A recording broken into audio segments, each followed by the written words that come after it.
1.2 आरंभ करते हैं। चलिए सबसे पहले प्रश्न को अब हम पढ़ लेते हैं। यहाँ पर आपको दिया हुआ है कि निम्नलिखित संख्याओं को अभाज्य गुणनखंडों के गुणनफल के रूप में व्यक्त कीजिए। तो देखिए यहाँ पर आपको बोला गया है सबसे पहले तो आपको अभाज्य गुणनखंड ही पता हो जाए तभी तो आप गुणनफल में लिख पाएंगे। तो देखिए आपने यहाँ पर देखा कि आपको यहाँ पर 5 भाग दिए हुए हैं और आपको सभी पांचों भागों को अभाज्य गुणनखंडों के गुणनफल के रूप में लिखना है। तो सबसे पहले तो आपके पास 140 दिया हुआ है। तो देखिए यहां से 140 के सबसे पहले आप अभाज्य गुणनखंड निकालेंगे। तो आप देखते हैं कि अभाज्य गुणनखंडों से इनको सबसे पहले आप भाग देते थे। अभाज्य संख्या सबसे पहली 2 होती है तो आप देखिए 2 से भाग देंगे। अगर 2 से भाग नहीं जा रहा है तो आप 3 से भाग देंगे। इस तरीके से आप 5 से देंगे, फिर आपके पास अभाज्य संख्या 7 आएगी। इस तरीके से आप भाग देते हैं। तो देखिए यहाँ पर हम 2 से भाग दे सकते हैं तो ये आपके पास 70 बचेगा। इस तरीके से 2 से आप यहाँ पर भाग देंगे तो ये आपके पास 35 आ गया। अब देखिए 2 से भाग यहाँ पर नहीं जा सकता क्योंकि यहाँ पर 5 आ गया। फिर आपने देखा क्या 3 से भाग जाएगा, तो देखिए 3 और 5 ये 8 आया। तो इनका जो योगफल है वो तो 3 से विभाजित नहीं है, अर्थात 3 से भी आप भाग नहीं सकते। तो अगली अभाज्य संख्या आपके पास 5 आएगी तो आपने उससे भाग दिया तो 7 आ जाएगा और फिर आप 7 से भाग देंगे तो आपके पास 1 आ जाएगा। अर्थात आपने सीखा कि 140 को आप देखिए यही आपके पास अभाज्य गुणनखंड आए और अगर आप इनका गुणनखंड कर दोगे या गुणनफल कर दोगे तो आपके पास 140 ही आ जाएगा। तो इस तरीके से 140 आ गया 2 गुणा 2 गुणा 5 गुणा 7, या आप इसे लिख सकते हो 2 का स्क्वायर गुणा 5 गुणा 7 के बराबर।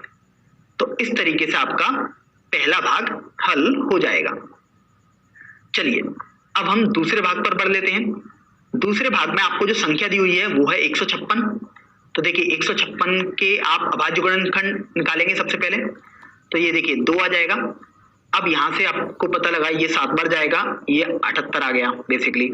यहां से 2 से दोबारा आप भाग दे सकते हैं तो ये 39 बार चला जाएगा। इस तरीके से अब आप देखिए 3 से भाग दे सकते हैं क्योंकि 3 और 9 12 आया, तो ये 3 से विभाजित है तो 3 से अगर आप भाग दोगे ये 13 आ गया। अब आप देख रहे हो 13 का भाग ना तो 3 से जा सकता है, ना 5 से, ना 7 से, ना ही 11 से, तो अगला संख्या 13 ही आ गई। तो यहां से ही 1 आ गया। इस तरीके से अब आपको देखिए 156 बराबर, अब आप इनका गुणनफल करके लिख दोगे तो ये आ जाएगा 2 गुणा 2 गुणा 3 गुणा 13, या फिर आप लिख सकते हो 156 बराबर, इसे तो आप 2 का स्क्वायर करके लिख सकते हो गुणा 3 गुणा 13। तो इस तरीके से आपने 156 को भी अभाज्य गुणनखंडों के गुणनफल के रूप में लिख दिया है। यहां पर इस बात को आप ध्यान रखें, अगर आप ये वाला आंसर लिखते जैसे 140 का तब भी आपके पास बिल्कुल सही आंसर है। इसी तरीके से अगर आप ये वाला आंसर यहां पर लिखते थे तब भी वो आपके पास सही आंसर है, क्योंकि इस आंसर में हमने बस 2 का स्क्वायर करके लिख दिया, इसको थोड़ा सा सरल कर दिया है। अदरवाइज और भी कोई अंतर इसमें नहीं है, तो आप इनमें से कोई सी भी आंसर लिख सकते हैं। चलिए अब हम तीसरे भाग पर बढ़ देते हैं। तीसरे भाग में जो आपको संख्या दी हुई है वो है 3825। तो देखिए सबसे पहले आप देखेंगे क्या 2 से भाग इसमें जाएगा, तो आपको समझ में आएगा कि नहीं जाएगा क्योंकि यहाँ पर इकाई का अंक सम नहीं है। तो अब आप 3 से भाग देखेंगे तो ये देखिए 3 से भाग इसमें जा रहा है, तो ये आपके पास आ जाएगा 1 2 7 5। फिर आप देखेंगे क्या 3 से दोबारा भाग जाएगा, तो बिल्कुल जाएगा।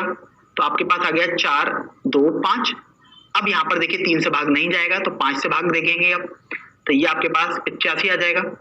इसी तरीके से आप 5 से दोबारा भाग देंगे तो 17 आ गया, और 17 चूंकि खुद अभाज्य संख्या है तो 17 से ही आप भाग देना पड़ेगा, तो ये आपके पास 1 आ जाएगा। इसका मतलब जो आपके पास 3825 जो संख्या थी उसको आप लिख सकते हो 3 गुणा 3 गुणा 5 गुणा 5 गुणा 17। तो देखिए आपने 3825 को लिख दिया।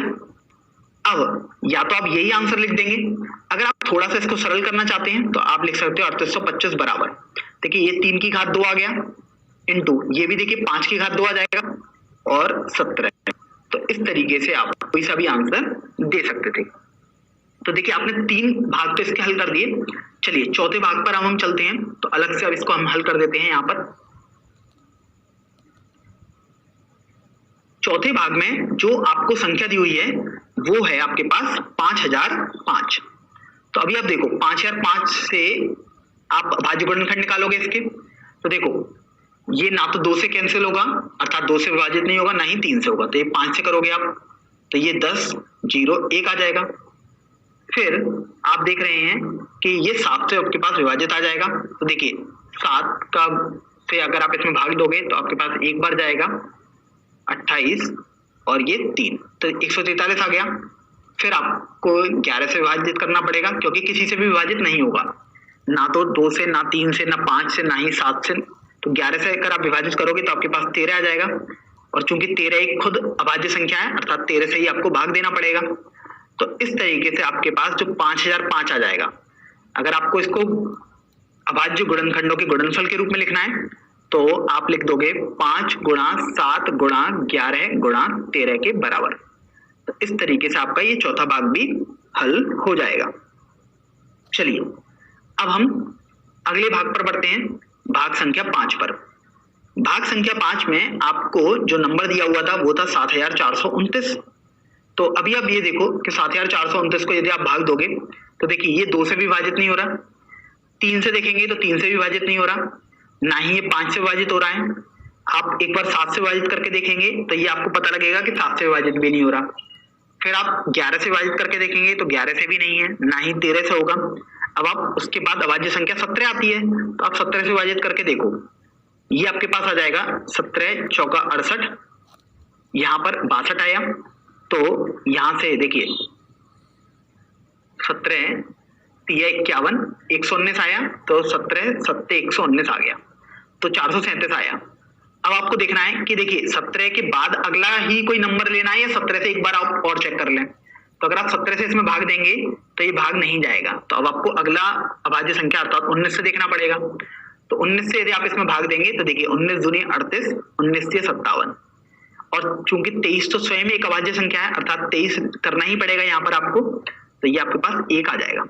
तो इस तरीके से आप 7429 को अगर आप अभाज्य गुणनखंडों के गुणनफल के रूप में लिखेंगे तो आप लिख सकते हैं 17 गुणा 19 गुणा 23।